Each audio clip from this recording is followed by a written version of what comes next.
Hello students, आज से मैं आपको ट्वेल्थ क्लास की पॉलिटिकल साइंस की पूरी बुक कंप्लीट कराने की कोशिश करूंगी और ये आपके एग्ज़ाम से पहले ही कंप्लीट हो जाएगी ताकि आपको एग्ज़ाम में बहुत हेल्प मिले।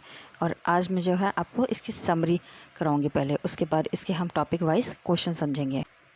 स्टूडेंट्स, तो आपका पहला टॉपिक है क्यूबा का मिसाइल संकट। ये बहुत ही इंपॉर्टेंट टॉपिक है, इसमें से बहुत बार क्वेश्चन आते हैं, इसलिए इसको अब हम एक्सप्लेन करते हैं। ये पूरी कहानी है आपकी 1961 की अप्रैल में, जिसमें क्या था, एक क्यूबा एक छोटा सा देश है जो अमेरिका से लगा हुआ देश है। ये साम्यवादी विचारधारा से संबंधित था, जो कि सोवियत संघ की विचारधारा से उस टाइम पे। उस समय में सोवियत संघ के जो राष्ट्रपति थे वो थे निकिता क्रुश्चेव, और अमेरिका के जो राष्ट्रपति थे वो थे आपके जॉन एफ कैनेडी। इन तीन देशों का इसमें संलग्न रहता है, जिसमें कि क्यूबा की बात की जाए तो क्यूबा एक समाजवादी देश था और हमेशा से सोवियत संघ को इस बात का डर रहता था कि कहीं ना कहीं अमेरिका जो है उसे अपने में मिला लेगा, या फिर वहाँ के नेता या लोगों को प्रभावित कर सकता है और उसे पंजाबी देश में कन्वर्ट कर सकता है। इसीलिए उसने अपने सैनिक अड्डे स्थापित कर दिए क्यूबा में, ताकि ऐसा भविष्य में ना हो सके। इस चीज़ को रोकने के लिए अमेरिकी जॉन एफ कैनेडी राष्ट्रपति ने निर्णय लिया कि वो अपने जंगी बेड़े को जो है सोवियत संघ क्यूबा के पास ले जाएंगे, जहाँ पे सोवियत संघ के जहाज़ों को रोकेगा, जिसकी खबर जॉन एफ कैनेडी को खुद 3 सप्ताह बाद लगती है। लेकिन यहाँ पे दोनों नेताओं ने एक समझदारी का परिचय देते हुए अपने जंगी बेड़ों को वापस रख लिया। सोवियत संघ ने अपने जंगी बेड़ों को वापस अपने देश बुला लिया और अमेरिका ने भी अपने जहाज़ों को वापस कर लिया। इस समय में पूरा विश्व जो है एक भय के माहौल में था कि कहीं हमारा तीसरा विश्व युद्ध ना हो जाए, क्योंकि ऑलरेडी हम जो है 2 विश्व युद्ध देख चुके थे। तीसरा विश्व युद्ध देखने की हालत में अब पूरा देश नहीं था। ये संकट बेशक शांत हो गया हो, लेकिन इसके बावजूद ये हुआ कि दोनों देश जो है अपने अपने विचारधारा को बढ़ा रहे थे और पूरे विश्व में ये प्रभावित करने की कोशिश कर रहे थे कि हर देश में वो अपने विचारधारा को बढ़ाए। जैसे अमेरिका की बात करें तो अमेरिका एक पूंजीवादी देश है, अब वो पूंजीवादी विचारधारा को बढ़ाने की बात कर रहा था। दूसरी तरह जब हम सोवियत संघ की बात करते हैं, या जिसे यूएसएसआर कहा जाता है, वो अपनी विचारधारा को बढ़ाने की कोशिश कर रहा था और उसकी खुद की विचारधारा जो है समाजवाद थी। तो अब हम बढ़ते हैं अगले टॉपिक की ओर। शीत युद्ध क्या है? द्वितीय विश्व युद्ध की समाप्ति 1945 में हो गई थी। द्वितीय विश्व युद्ध, जैसे कि आप जानते हैं, 1939 से लेकर 45 तक हुआ, और 1945 में जब द्वितीय विश्व युद्ध खत्म हुआ तो उसमें मेनली मित्र राष्ट्र और धुरी राष्ट्र के मध्य जो संघर्ष था वो खत्म हो जाता है। मित्र राष्ट्र की अगर हम बात करें तो इसमें जो है सोवियत संघ, अमेरिका, ब्रिटेन और फ्रांस आते हैं। और जब हम धुरी राष्ट्रों की बात करते हैं, या जिसे एक्सिस पावर बोला जाता है इंग्लिश में, उसमें जो है जर्मनी, इटली और जापान आते हैं। द्वितीय विश्व युद्ध की समाप्ति कैसे हुई, एक क्वेश्चन इस पर बहुत बार बनता है। द्वितीय विश्व युद्ध की समाप्ति जो है, आपने सुना होगा कि अमेरिका द्वारा जापान के नागासाकी व हिरोशिमा पर बम गिराए गए थे। ये जो है 1945 या 1945 में ही गिराए गए थे और इसके द्वारा युद्ध की समाप्ति होती है। लेकिन इसके पीछे जो है कुछ तर्क दिए जाते हैं कि अमेरिका द्वारा ऐसा किया गया, गलत किया गया, क्योंकि जापान तो पहले ही आत्मसमर्पण कर चुका था। उसके पक्ष में अगर विपक्ष में तर्क दिया जाए तो ये कहा जाता है कि जापान तो पहले ही आत्मसमर्पण कर चुका था, उसके ऊपर अ, किसी बम विस्फोटक की ज़रूरत नहीं थी, किसी परमाणु हथियार का इस्तेमाल नहीं किया जाना चाहिए था। लेकिन कुछ समर्थक जो अमेरिका के इस हमले का समर्थन करते हैं, उनका ये कहना है कि अमेरिका के द्वारा इसका ऐसा हमला इसलिए किया गया ताकि युद्ध की जल्द से जल्द समाप्ति की जा सके। उसके बाद जब ये पूरा विश्व युद्ध खत्म हो जाता है, उसके बाद पूरा विश्व जो है 2 खेमों में बँट जाता है। एक होता है सोवियत संघ, जो कि साम्यवादी विचारधारा है, और एक होता है अमेरिका, जो कि पूंजीवादी विचारधारा है। और दोनों जो है उस समय परमाणु संपन्न देश थे और दोनों के दोनों महाशक्ति बनने की होड़ में लगे हुए थे। लेकिन दोनों देश इस बात से भली-भाँति परिचित थे कि अगर किसी भी देश ने उन पर परमाणु हथियार से हमला किया तो उस देश के सहने की शक्ति नहीं रहेगी। मतलब कोई भी देश जो है आज उस नुकसान को नहीं झेल पाएगा। दोनों देशों परमाणु संपन्न देश थे, इसलिए दोनों देशों ने एक भली-भाँति एक अच्छा परिचय दिया, समझदारी का परिचय दिया कि उन्होंने कभी परमाणु हथियार से हमला नहीं किया, क्योंकि वो जानते थे कि अगर वे इस युद्ध में जीत भी जाते हैं तो दूसरा उसको इतना नुकसान पहुंचा चुका होगा कि वो जीतने का कोई अर्थ ही नहीं रह जाएगा। अगला आपका टॉपिक है 2 ध्रुवीय विश्व का आरंभ। शीत युद्ध के पश्चात पूरा विश्व 2 भागों में बँट गया था, जिसमें जो है अब एक विचारधारा ऐसी थी जो पूर्णतः पूंजीवादी देशों की थी और दूसरी विचारधारा ऐसी थी जो पूर्णतः समाजवादी देशों की थी। और आप अच्छे से जानते हैं कि पूंजीवादी देश जो है, हम अमेरिका की बात कर रहे हैं, और जब समाजवाद की बात करते हैं तो हम सोवियत संघ की बात कर रहे हैं। तो इसमें क्या हुआ, इस टाइम पे दोनों देश जो है अपने कहीं ना कहीं अपना गठबंधन बनाने लगे, जिसमें पश्चिमी देशों की अगर हम बात करें तो वो ज़्यादातर उन देशों ने जो है अमेरिका का साथ दिया और उन्होंने पूंजीवादी विचारधारा का साथ दिया। आज हम पूर्वी देशों की बात करते हैं तो सोवियत संघ ने भी वहाँ पर अपना अधिकार जमाया और वहाँ के देशों को उसने अपने में सम्मिलित किया। पश्चिमी गठबंधन की जब हम बात करते हैं तो उन्होंने मिलकर नाटो बनाया, North Atlantic Treaty Organisation, Hindi में इसे कहा जाता है उत्तर अटलांटिक संधि संगठन। इसकी स्थापना 1949 में की गई थी, शीत युद्ध के दौरान ही, और इसमें करीब 12 देश सम्मिलित थे। इस समय इन 12 देशों ने यह निर्णय लिया था कि अगर इनमें से किसी एक देश पर भी हमला किया जाता है तो उसे सभी देशों के ऊपर हमला माना जाएगा। इसी को काउंटर करने के लिए सोवियत संघ ने भी एक संगठन बनाया जिसका नाम सीटो दिया गया। इस दौरान अपने अपने पावर को बढ़ाने के लिए, शक्ति को बढ़ाने के लिए दोनों देशों ने अलग अलग गठबंधन बनाए जिसमें नाटो, सीटो, सेंटो शामिल है। नाटो की मैं ऑलरेडी आपको डेफिनेशन बता चुकी हूँ, फुल फॉर्म। उसके साथ ही अब सीटो की बात करते हैं। सीटो दक्षिण पूर्व एशियाई संधि संगठन कहा गया और सेंटो केंद्रीय संधि संगठन कहा गया। और ऐसा बिल्कुल नहीं है कि जो देश हैं वो अपनी मर्जी से इन देशों में शामिल हो रहे थे, इन महाशक्तियों में।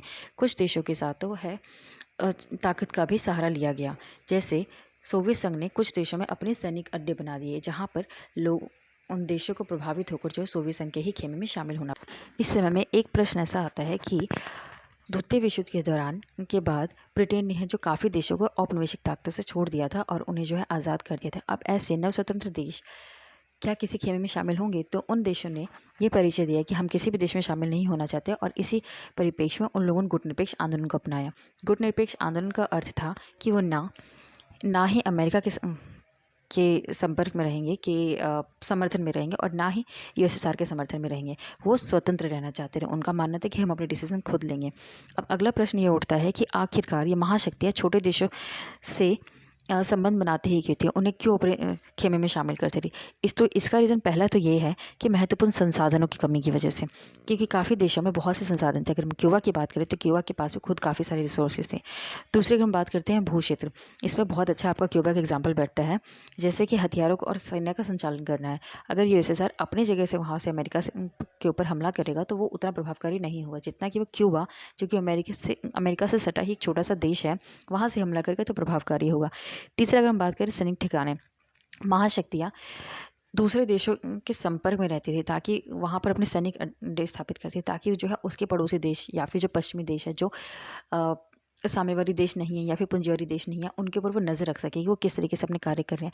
चौथा होता है आर्थिक मदद। आप इसके द्वारा है छोटे छोटे देशों के ऊपर जो है सैनिक खर्च दे सकते हैं, तो छोटे देश भी इस बात से खुश रहते हैं कि हमें जो है मदद मिल रही है, हम इतनी सहायता ले सकते हैं, हमें मुसीबतों में काम आ रहे हैं। इसीलिए वो जो है वो भी बड़े देशों के साथ शामिल होना चाहती थी। आपका इसके ऊपर बहुत बार क्वेश्चन बनता है कि आखिर छोटे देश जो है महाशक्ति के साथ क्यों मिलती थी, तो इसके ऊपर आपको ध्यान देने की ज़रूरत है। अगला टॉपिक शीत युद्ध के दायरे की बात करते हैं। हमने ऐसा काफ़ी बार देखा द्वितीय विश्व युद्ध के पश्चात कि कोरिया युद्ध की बात करें, जैसे बर्लिन या कांगो, कि यहाँ पर जो है दोनों देश, अगर हम अमेरिका और यूएसएसआर की बात करें तो दोनों आमने सामने हैं, लेकिन युद्ध टल गया। काफ़ी बार तो ऐसा हुआ कि कोरिया, वियतनाम, अफगानिस्तान के मामले में ऐसा लगा कि अब शायद तृतीय विश्व युद्ध से कोई नहीं रोक सकता है, लेकिन उसके बावजूद दोनों देशों ने एक समझदारी का परिचय देते हुए इस विश्व युद्ध को रोक दिया। यहाँ पर दोनों देशों को रोकने में कूटनिरपेक्षता ने अहम भूमिका अदा करी है। जैसे कि हम इसका एक छोटा सा उदाहरण लेते हैं। गुटनिरपेक्ष आंदोलन की स्थापना जो है जवाहरलाल नेहरू और इनके जैसे 4 और नेताओं ने करी। लेकिन जब हम कोरिया युद्ध की बात करते हैं, दक्षिण कोरिया व उत्तरी कोरिया के युद्ध की बात करते हैं, तो यहाँ पर जवाहरलाल नेहरू ने एक समझदारी का परिचय देते हुए इन दोनों देशों को युद्ध करने से रोक दिया। तो इस तरीके से जो है गुटनिरपेक्ष आंदोलन के नेताओं ने भी एक प्रमुख भूमिका अदा करी तृतीय विश्व युद्ध को रोकने में। इसके बाद जो आपका अगला टॉपिक है दो ध्रुवीयता को चुनौती। तो जब हम गुटनिरपेक्ष आंदोलन की बात करते हैं तो इसकी स्थापना में आपको में कौन कौन से देश शामिल थे? इसकी स्थापना में मेनली नव स्वतंत्र देश शामिल थे जो अभी अभी ब्रिटेन से आज़ाद हुए थे या किसी भी तरह की औपनिवेशिक ताकतों से आज़ाद हुए थे। इनमें कौन कौन से 5 देश शामिल थे? तो मूल रूप से इसमें यूगोस्लाविया के जोसेफ ब्राज टिटो, भारत के जवाहरलाल नेहरू तथा मिस्र के गमाल अब्दुल नासिर की मित्रता थी। उसके बाद ही 1956 में एक बैठक की जाती है। उसके साथ ही साथ इसमें इंडोनेशिया के सुकर्नो और घाना के वाने एनक्रुमा ने समर्थन किया। गुटनिरपेक्ष आंदोलन की स्थापना के बारे में बहुत बार क्वेश्चन आया है कि किन किन नेताओं ने इसमें प्रमुख भूमिका अदा करी है, तो आपको इनके देशों के साथ इनके नेताओं का भी नाम याद रखना होगा। और आपको साथ ही साथ ये भी याद रखना होगा कि गुटनिरपेक्ष सम्मेलन जो है 1961 में बेलग्रेड में हुआ था। और अगर हम इस कार्टून की बात करें इसी दौरान, तो यहाँ पर ये दिखाया जा रहा है कि एक समय ऐसा आया जब यूएसएसआर और जब दोस्ती में थे, उस समय में ही जो है यूएस ने क्या किया, चीन के साथ अपने संबंध बना लिए, जिसकी खबर जो है साम्यवादी देश यूएसएसआर को भी नहीं थी और इस वजह से उसको एक बहुत बड़ा झटका लगता है। ठीक है। और यहाँ पर जो आपको दूसरा चित्र दिखाया जा रहा है उसमें यही दिखाया जा रहा है कि जैसे कि आपको कार्टून में दिखाया गया वियतकॉन्ग, इसमें जो है अमेरिकी राष्ट्रपति जॉन एफ कैनेडी है, जॉनसन है, जो ये कहते हैं कि वियतनाम का मुद्दा एक बहुत छोटा मुद्दा नहीं है। उनको ऐसा लगता है कि बहुत ही छोटा मुद्दा, लेकिन बहुत ही बड़ा इशू उनके सामने बनकर आता है। अब वापस हम आते हैं अपने टॉपिक की तरफ। तो जब हम गुटनिरपेक्ष आंदोलन की बात करते हैं तो दूसरा प्रश्न हमारे मन में ये उठता है कि गुटनिरपेक्ष आंदोलन आखिरकार है क्या। तो गुटनिरपेक्ष आंदोलन की जब हम बात करते हैं तो ये एक ऐसा आंदोलन था जिसमें नवस्वतंत्र देश शामिल थे। और 1962 में बेलग्रेड में इसका पहला सम्मेलन हुआ था। आपको बहुत अच्छे से याद करना पड़ेगा, 1961 में एक्चुअली इसकी स्थापना की गई थी। बेलग्रेड में इसका पहला सम्मेलन हुआ। उसके बाद जब हम बात करते हैं कि ये है क्या, तो हम इसके बाद पहले ये करते हैं कि क्या नहीं है। तो जब हम इसकी बात करते हैं, पृथकतावाद की नीति नहीं है। पृथकतावाद की नीति का मतलब ये होता है कि ये ऐसा नहीं है कि आप किसी भी देश में शामिल नहीं हो रहे, किसी भी निर्णय में कुछ बोल नहीं रहे, ऐसा नहीं है। आप बिल्कुल अंतर्राष्ट्रीय मुद्दों से बिल्कुल कटकर नहीं रहेंगे, आप उनमें सम्मिलित होंगे। आप चाहे तो उनमें डिसीजन निर्णय दे सकते हैं, लेकिन आप अगर ये कहें कि आप किस विचारधारा से, तो वो आप नहीं क्लियर करते हैं। दूसरी बात इसमें ये आती है कि जब हम बात करते हैं कि शायद फिर ये तटस्थता की नीति होगी। तटस्थता की नीति ये होती है कि आप चाहे विश्व में जो भी हो रहा, आप अपनी जगह पे बस खड़े हैं, स्टिल खड़े हैं, आप नहीं हिल रहे हैं, ना कुछ कर रहे हैं। लेकिन ऐसी नीति नहीं है तटस्थता। जब युद्ध होते थे तो आप चाहे गुटनिरपेक्ष आंदोलन के जो समर्थक, या फिर आप कहें कि उसमें शामिल होने वाले जो देश थे, जो मेनली स्टार्टिंग में से 25 देश शामिल हुए थे, वो 25 देश चाहते तो वो किसी भी युद्ध में शामिल हो सकते थे, लेकिन वो किसी एक समर्थन के साथ नहीं जाएंगे। ठीक है। और इस वजह से इसके ऊपर काफ़ी आलोचना भी की जाती है कि अगर ऐसा है तो काफ़ी जगह पे हमें ऐसा दिखाई देता है कि गुटनिरपेक्ष आंदोलन की हमने पालना ही नहीं करी है, भारत ने इसकी पालन नहीं करी है। खैर, इसके ऊपर आपका अलग क्वेश्चन बनेगा, मैं उसको समझाऊंगी आपको अलग से। अभी बात करते हैं गुटनिरपेक्ष आंदोलन क्या था। इसके ऊपर क्वेश्चन बहुत ज़्यादा आता है। गुटनिरपेक्ष आंदोलन एक लॉन्ग क्वेश्चन के साथ बनता है, तो आपको इसको अच्छे से याद करना है। अब हम बात करते हैं अगला टॉपिक, नव अंतर्राष्ट्रीय आर्थिक व्यवस्था। तो ये ज़्यादा इंपॉर्टेंट नहीं है, फिर मैं आपको समझा देती हूँ कि गुटनिरपेक्ष आंदोलन की जब हम बात करते हैं तो इसमें ऐसे अधिकतर देश शामिल थे जो अल्प विकसित थे, जो विकसित थे ही नहीं। उस टाइम में नव स्वतंत्र देश थे, वो अल्प विकसित हो ही नहीं पाए थे। ठीक है। तो स्टार्टिंग में बेलग्रेड सम्मेलन के समय पे 1961 में जो सम्मेलन हुई गुटनिरपेक्षता आंदोलन की, उन लोगों ने ये निर्णय लिया कि हमें जो है पहले अपने एकता को बनाना है। उसके बाद उन्होंने जो इसमें मेनली आर्थिक मुद्दों को शामिल नहीं किया था, लेकिन 1970s के बाद इन्हें ऐसा लगने लगा कि नहीं, हमें आर्थिक मुद्दों को शामिल करना चाहिए। तो इन्होंने आर्थिक मुद्दों को शामिल किया था और उसके लिए अपने आर्थिक मुद्दों को, अपने आर्थिक महत्ता, या फिर आप कह सकते हैं अपनी आर्थिक सहायता को बढ़ाने के लिए लोगों ने कार्य किया था। और हम अगर ये कहें कि अगर कोई भी छोटा देश है या नव स्वतंत्र देश है, वो ये कहें कि हमें जो है कम्प्लीटली बड़े देशों से अलग रहना है, उनसे कोई संबंध नहीं रखना, तो ये पॉसिबल है ही नहीं, संभव है ही नहीं, क्योंकि उसको अपना विकास के लिए बहुत ज़रूरी होता है कि वो बड़े देशों के साथ सम्मिलित हों। इसके बाद जब हम बात करते हैं भारत और शीत युद्ध की, अब जब हम शीत युद्ध में भारत की भूमिका की बात करते हैं, ये वाला क्वेश्चन इंपॉर्टेंट है, इस पर आपको ध्यान देना है। तो इसे जब हम बात करते हैं तो हम देखते हैं कि हम ये तो बहुत अच्छे से जानते हैं कि भारत जो किसी भी खेल में शामिल नहीं होता, लेकिन फिर भी भारत ने ये भी कार्य किया कि उसने अपने आप को पूरी तरीके से पृथक रखा पूरी महाशक्ति से, कि भाई हमें किसी भी महाशक्ति में शामिल नहीं होना है।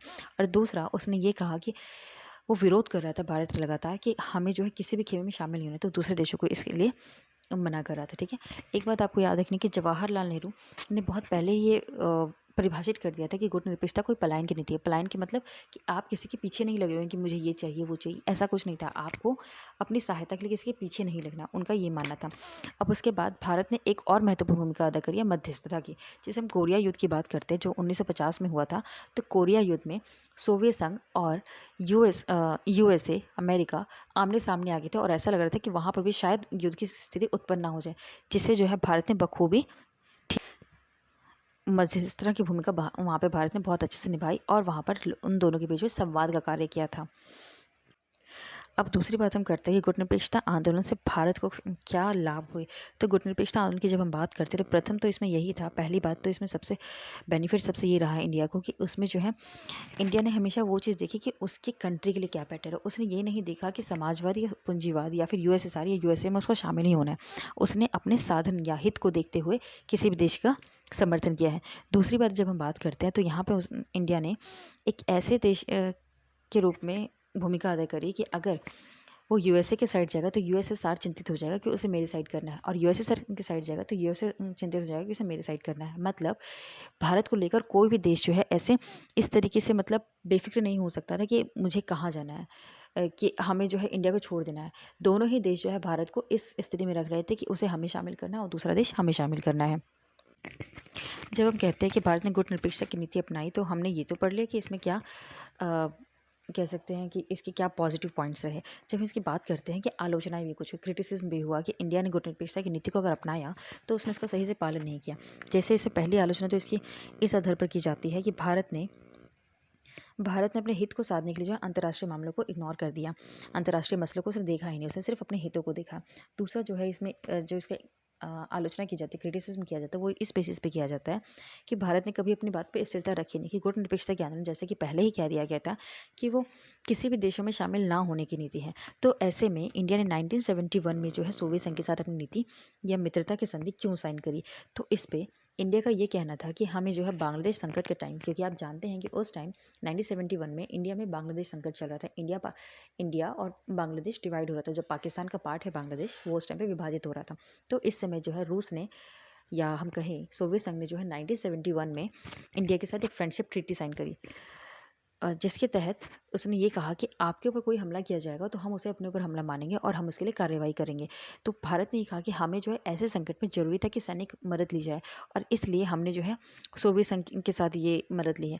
और ये जो है ये संधि, उनका ये कहना था कि गुटनिरपेक्ष आंदोलन जो है किसी से संधि साइन करने से नहीं रोकता है। तो भारत ने इसे इस तरीके से जो है क्लैरिफाई किया है। इसके बाद स्टूडेंट्स आपके आते हैं यहाँ पे कुछ संधियाँ। इन संधियों को आपको पढ़ने की बहुत ज़रूरत है। इसको बिल्कुल भी इग्नोर ना करें, क्योंकि इनमें से बहुत बार क्वेश्चंस आते हैं और ये काफ़ी इंपॉर्टेंट, मार्क कर ले इसको। तो जैसे कि एक है आपकी संधि LTBT, NPT, ये दोनों तो काफ़ी इंपॉर्टेंट है। उसके बाद आपकी strategic arms limitation talks, SALT 1 जिसे कहा जाता है, SALT 2, ये वाली भी इंपॉर्टेंट है। सबसे ज़्यादा इंपॉर्टेंट आपकी LTBT होती है। उसके बाद NPT होती है, जिसमें से बहुत बार क्वेश्चन पूछे जाते हैं। उसके बाद सामरिक अस्त्र परिसीमन वार्ता फर्स्ट और सेकंड, ये क्वेश्चंस उतने इंपॉर्टेंट नहीं है लेकिन आया जा सकता है। बाकी ये दोनों खास इंपॉर्टेंट नहीं है, लेकिन आपको पढ़ना जरूरी है। इन सबको याद कर लेना बहुत ज़रूरी है, कि बोर्ड में बहुत बार इसे पूछा गया है। तो स्टूडेंट्स, इसके साथ ही आज का टॉपिक हमारा खत्म होता है। मैंने आपको बस समरी बताई है। इसका मतलब ये नहीं है कि आपको बिल्कुल चैप्टर नहीं पढ़ना। जब आप मेरी वीडियो देखें तो बहुत ज़रूरी है कि आप NCERT बुक लेकर बैठें और उसके साथ ही पढ़ें, क्योंकि सबसे ज़्यादा क्वेश्चन जो है आपके NCERT से ही बनते हैं। उसके बाद मिलते हैं आपको नई वीडियो के साथ, जिसमें मैं आपको हर टॉपिक को अच्छे से एक्सप्लेन करूँगी। अभी मैं ये वाला चैप्टर वापस से कराऊँगी आपके लिए, जो आपके लिए ज़रूरी है। ठीक है, थैंक यू फॉर वॉचिंग। मिलते हैं किसी अगले वीडियो के साथ।